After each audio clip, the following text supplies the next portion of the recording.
Welcome to Modern Goddess. Here we discuss everything mastering your mindset, wellness wisdom, upgrading your relationships so that you can unleash your divine goddess essence and live your authentic best self every single day. I'm your host, Cassie Aurora.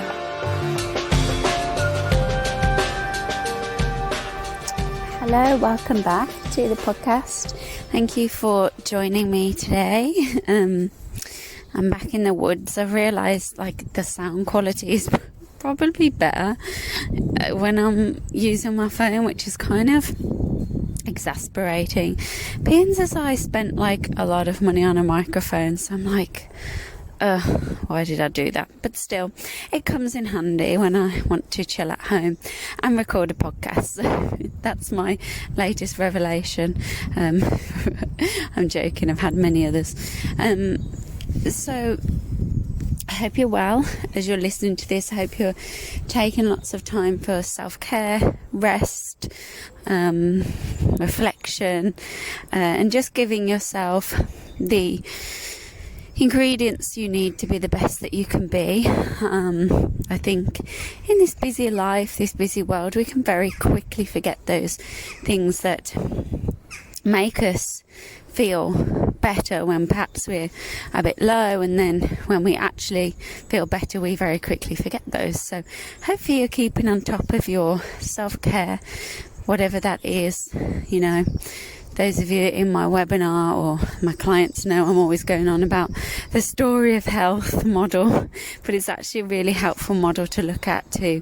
If you wanted to enhance your business, enhance your life, your relationships, you can pull everything back really to this model.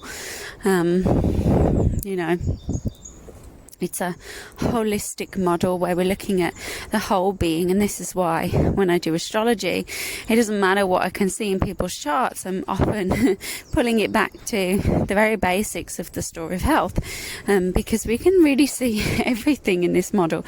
It addresses the needs of the spirit, the mind, the body, and also encompasses the environment, and how really the mind, body, spirit and environment are all actually trying to work individually as well as synchronistically with one another in kind of like a cooperative way. But when any one of those kind of legs of the table has a chip in, say that you've been not sleeping well, you're not taking time for adequate rest or pampering, you have vitamin, mineral deficiencies, etc., then already the leg of the body starts to be chipped and the table gets wonky and things don't function properly, and often can pull everything back to that. But I'm kind of digressing, but I think it's a useful model for life. If you didn't catch the Career Purpose and Abundance webinar, it was so much information. It was a long webinar, but it was jam-packed, and everyone's been working through their workbooks, and most people are saying how incredibly useful it was for them. So you can still get that webinar. You literally go to my website and click the webinar link on the left hand side on the menu, and you can purchase that, and I will go ahead and send you all the pieces for that webinar so you have it forever. It's like a workbook. It's like a bit of a workshop meets an astrology lesson. You will learn how to read the basics of your chart in there quick time. So yeah, I'm super happy with how that went, and thank you to everyone that came. Such a nice group, and I'm sorry I can't get to speak to you all individually. I would so love that. So if you came and you haven't reached out to me, please do, because I love to hear from you guys. So yeah, other updates, I'm in my 29th week of pregnancy, and I'm really feeling the need to slow down. This is my last working week really of seeing clients for readings, other than I have a few deep dive intensives in March. Those are my exclusive sessions for high level entrepreneurs. I have just a couple of those and one or two remaining. If you wanted to apply for that, you can ask me more. It's really a session where we integrate astrology, coaching, integrative therapeutic techniques for you and your business to give you like a clear roadmap, a clear practical kind of protocol that you can take away to really start to manifest more effortless abundance, to really help you with those blocks in your business or within yourself that are affecting your business. Really, this session is for those high-level entrepreneurs that are ready to up-level because they've kind of got the building blocks of their business, but they feel like there's just some kind of boost which is more like nourishing their soul. So there are a couple of spots remaining for that because I wanted to keep a few open because I had this feeling there'd just be one or two people that may want to tap into that as we move into the energies of spring. And I have, if you keep an eye on your emails, if you're not signed up to the mailing list, I'm going to open up a private Telegram community for all the podcast listeners where we can chat. I can give you astrology updates, mini little card pulls and stuff like that in the Telegram group, just a social safe space which isn't on like an online platform such as Facebook where we can connect. So I'm super excited for that, so keep an eye out because I'm going to send it out on your emails in the next week or so. Have a massive list of things to do and then I'm just letting myself take it easy as I go through them and prioritizing my clients and rest. So, but it will come out, don't worry, and I haven't forgot. So those are kind of all the updates for now. There are lots of things coming in the pipeline as I'm rebranding my website, putting together another astrology course, like a very basic one. So there's things coming and I have lots for you, so keep tuned. But let's get into the astrology update for this full moon in Virgo. And sorry once again I'm so breathless, but you know me, once I get on my claptrap my mouth doesn't stop going. So the full moon in Virgo, I'm so excited about this full moon because I feel like we came into 2020 was a bit of a shit show, and you know, it taught us a lot of lessons, but let's be honest, no one would have elected into that year like, yeah, come on, let's dive in. Regarding what happened in the world, no one would have opted in for that, I don't think, but I could be wrong. I certainly wouldn't have. It was one of the best years of my life, in many ways, you know, in certain material senses, you know, but yeah, it's neither here nor there. You know, many people had a great year, but it was still hitting my chart like possibly the hardest out of many people. But now we're moving into 2021, and most of you will have noticed 2021 has got its own unique set of energies which feel funny to navigate. And I've talked about the Saturn-Uranus square so much. I've talked about it in my 2021 webinar, and just as I predicted, now that we're in it, the financial stock market is crashing, cryptocurrency is starting to really show its true value. Excuse the pun. It's really this point where we're starting to see things move forward. Now, I'm not going to go too much into the Saturn-Uranus square because I talked about it loads in the webinar. I've talked about it quite a few times in the podcast. And I did a post on my Instagram feed about it yesterday, which will help you a lot to navigate it, especially if you're thinking, how can I use this to my advantage?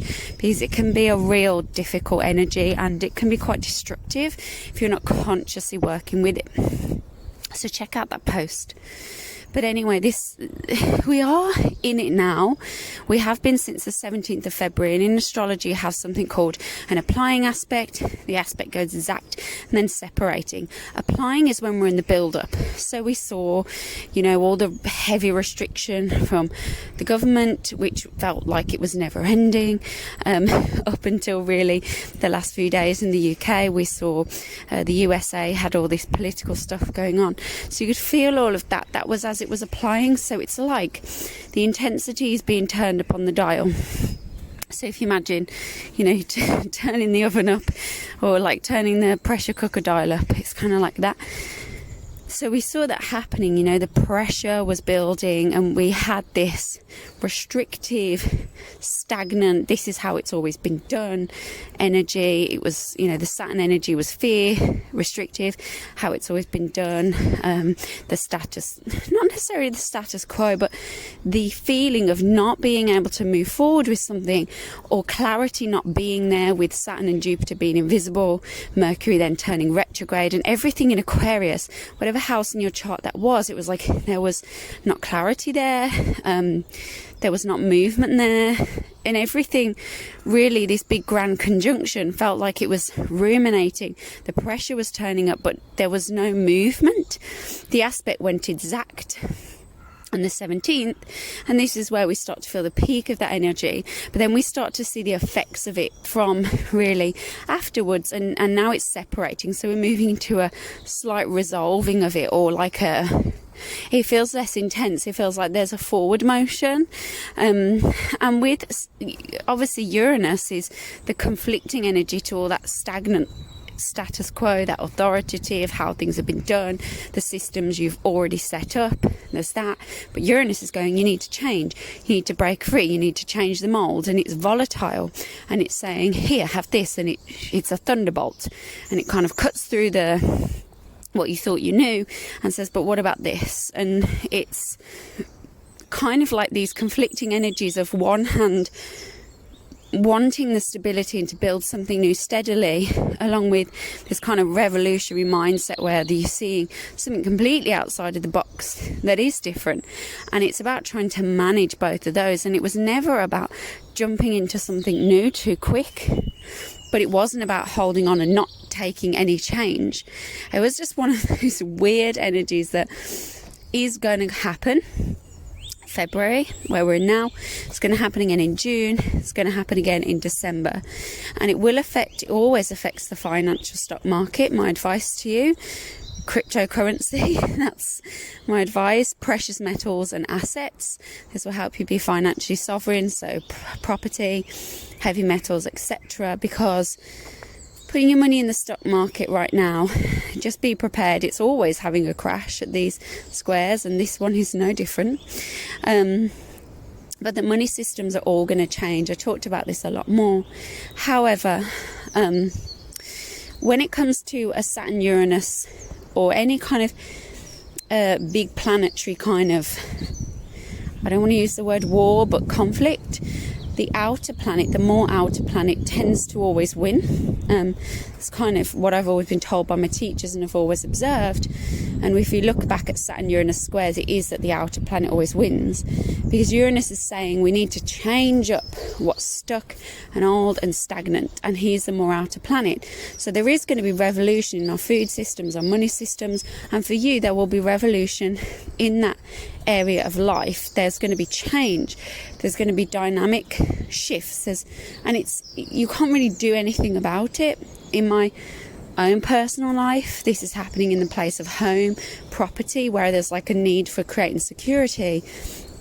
And then in my relationship is where Uranus energy is, and my partner is really, not knowingly, but destabilizing all that certainty for me. And that would be normally quite terrifying, but actually I'm just trying to work with that energy and trying to be as open as I can, and yet try and manage that level of uncertainty, change, along with the need for stability and structure as I'm about to become like a new mother.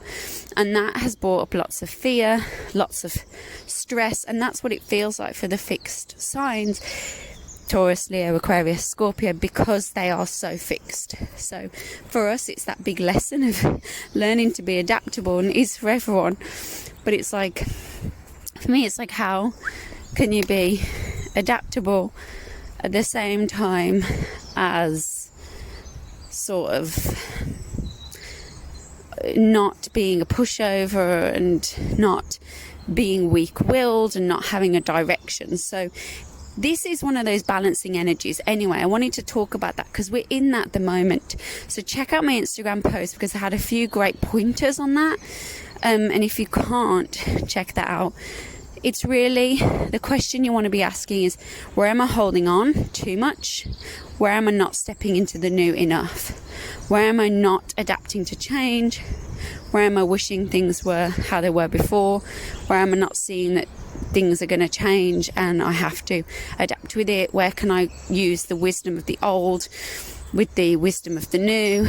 And if it's in your business, where am I holding on to that?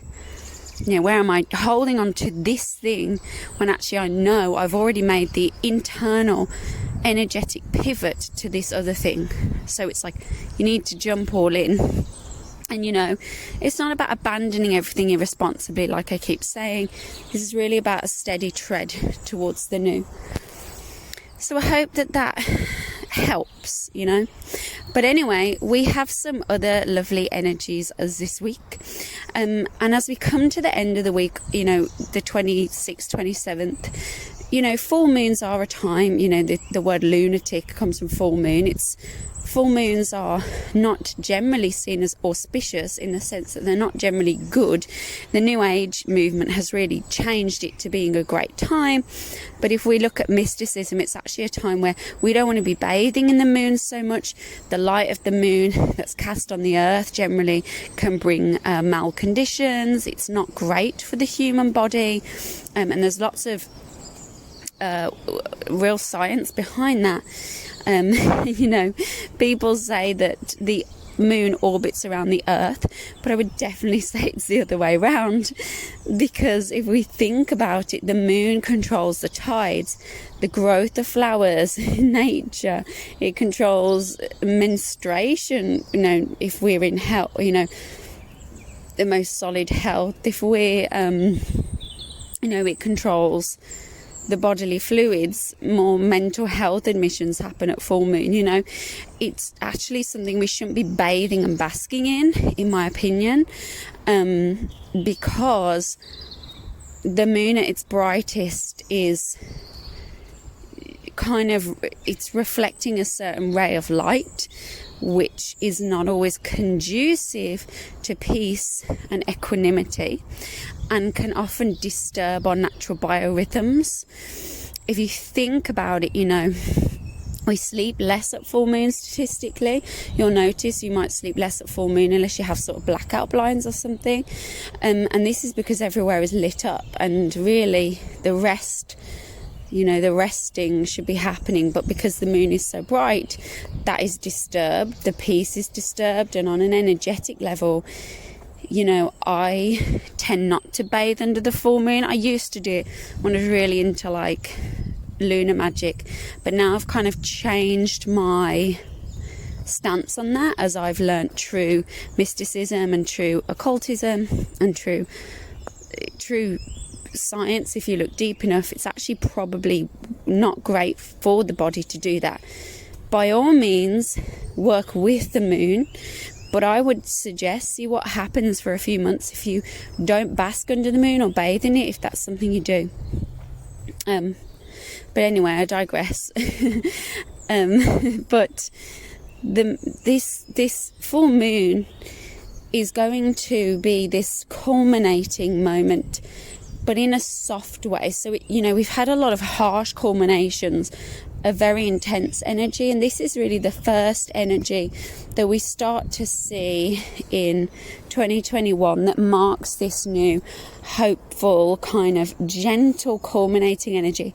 It's basically showing you the fruits of the last few months, what you've created, whether it's going to be bad or good, or whether it's, you know, like it really what you want or not, but in a gentle way, it's going to kind of show you the opportunity, it's going to show you the path, but it's not going to be like rigid and unmovable. It is in Virgo, by the way, if I didn't say that. But it's a time that there's, when we look at the aspects here, it's a great time for asserting and starting something new as we come to the end of the week, and really for, continuing with something, but maybe taking a new pivot, for maybe taking a new angle on something, as well as getting something into motion when you're seeing, okay, here's the fruits of my labour, and that is giving me the courage to keep going with this more, because you've got Mars trine Pluto energy, which is really this energy of magnificent kind of productivity. It's a great energy for getting stuff going. It gives you long endurance, gives you great power in what you do. It's supportive, so it's really actually a nice weekend. Would it be the best for launching something? I would try and do that more just a few days before the full moon, purely because Mercury is direct, so that's positive. Venus will have moved into its exaltation in Pisces, so a great time. Mars and Pluto will be in a trine. However, you don't want to do it when the moon is full. So I'd say Thursday and Friday are the best days for launching something, for initiating something. But after the full moon, it's never a good time to initiate. So get your wheels in motion, or just wait until the next lunar cycle. Of course, follow the rhythms of your own gut instinct, but it's always helpful to have the planets on your side, because they do affect us more than we know, especially the lunar cycles. So you have this wonderful energy. So Mars trine Pluto is essentially giving this entrepreneurial, soldier-like movement forward, endurance. It's, if you're planning anything that needs a bit of energy and a bit of oomph, maybe try it this weekend. For every single person, it is going to affect them differently. For example, you have, depending on your sign, where this full moon is, you're going to feel a culminating point that's causing you to do something in a certain way. For a lot of people, it's going to be a revealing. And because it's kind of in a trine to this Uranus in Taurus energy, meaning it's helping out, what I would suggest is to observe where all this new stuff is happening in your life, and all this instability / revolution. You're going to see the fruits of it and how that's going to look for you in a nice way. So take note of the things that are happening this weekend as you draw to the full moon, especially over the weekend into Monday. Really be conscious of, okay, am I really seeing the subtle? It won't even be too subtle, it's not really a sextile. The signs that are saying, here's the door, it's open for you, should you wish to step through it. So it's a great energy. We may be signing, this is my personal story. So we have the plan of Costa Rica, and then this amazing house came up for sale, which is literally like a dream house for me, round the corner. So it would mean I was still here in the UK for a few more years, but I would have the support of family, and what family I do have, and friends, and Alex's family bringing the baby. And this is the Saturn Jupiter in the 4th house. Property opportunities, a sense of being maybe tied into something, this responsibility with this property, but it gives me this sense of safety. It feels normal. But then Uranus in the 7th house is still these ideas that, Alex is more the advocate of, let's go to Costa Rica, let's change it up. And there's nothing wrong with that, may I add, because I'm definitely with that. I'm quite flexible, but I'm thinking, well, how can I have security now and aim for the best in the future? So these are two energies playing out, right? And on Sunday is the day that we've told the house people, because they're pretty much like ready to sign. They're like, we're giving it to you, we're going to hold off any of the buyers. So literally ready to make that move. And yet Sunday is the day, the full moon in Virgo, which we said we'll tell them. So it's going to be a great energy to initiate that, sign anything regardless, because you have, you know, a Mars Pluto, Venus is in Pisces. This is a beautiful, beautiful energy. So it's blessed. However, there still may be some lack of clarity over whether is this right or not up until the weekend. So whenever those big decisions you have and you're feeling, oh, I need to make it now, if that is the feeling you're feeling, just listen to that, but know that you have time. You have enough time to make that decision. Wait until the weekend. And if it's still not clear, the jigsaw pieces that maybe have been missing may be revealed to you. But also there can be, you know, culminating points of all sorts of things at the weekend, depending on your chart. So it really depends what house this full moon is happening in. Like I say, if you don't know how to read your chart, most of you will after the webinar, but check what house it's in, and check what house Uranus and Taurus is in, and have a look at those two house themes, and keep your ears to the ground or your eyes peeled for what's happening around that this weekend. That would be my advice. And the last thing I want to talk about is Venus is, yay, moving into Pisces. This is the absolute best place for Venus. Venus is so happy here, and she is literally exalted. It's the place where she, you know, has her best seat. You know, she's happy there, she's giving there, she gives more. Venus rules money, love, fertility. It's a really nice time. It's a really nice place for her to be. I think genuinely from this point on things will start to feel lighter. March is a really nice month astrologically. April, May, June, they're really nice months. So maybe you're struggling with it. You know, it really depends on your personal astrology chart, of course, but I genuinely think you're going to start to see a lot of resolve. So this is nice. So really, with your open heart, your eyes peeled, your commitment to always being the best that you can be, commitment to peace, clarity, love, wisdom, these energies are really helping you a little bit more with that. So dive into them. If you have that important thing to launch it. If you have an important conversation to have, this will be a nice weekend a few days before, not on the full moon. Be careful of full moon, it still can be a feisty time. But generally, you know, I can't say because I can't see your chart, this is a nice time. So I'm excited for it. One thing I want to just let you know about is my astrology foundations I'm going to do. This is literally the precursor to astrology school. This is if you know nothing about astrology, or perhaps you're an entrepreneur who just wants to know the basics about your chart, so that you can then use it for your advantage. Perhaps you're someone who's interested in astrology, wants to learn how to read the chart, but doesn't want to, go the whole hog and go to astrology school. This is a DIY course, so you go at your own pace. It's going to be starting late March, April, when my new website's up and running, and it's literally a 6-part course, which is super chill.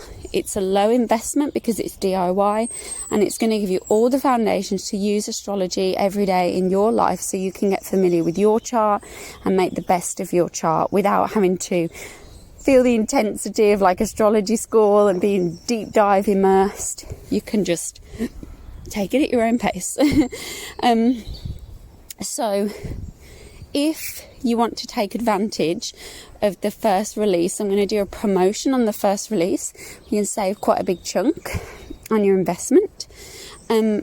Just drop me an email. Of course, my email's in the show notes, and I will 100% get back to you and add you to that list so that you can make sure you make lots of savings on that, because it's going to be the first release of it. And, I want to have an incentive for people, especially because when you want to learn the basics, Google is so misleading. It's going to stop you wandering, Googling. You'll just have one place you can go to learn it all. So I hope that feels good to you. And if it's not the right thing for you, you can leave it, of course. But I'm just letting you know, in case you were thinking, I want to learn the basics of astrology, but astrology school seems such a big step for me, then this is the one for you. So yeah, it's like the level 1. All right, so I'm going to leave you there. Enjoy this full moon in Virgo. I cannot wait, because it's just this new energy. Like I say, be open, be receptive, remain open to the future, know what you want, stay anchored in the present, plan for the best, plan for the worst, and know that whatever happens, you have the strength to walk through it with grace. You have this, you've got this. Things are looking up. Stay with it. You're doing great. And we'll speak soon.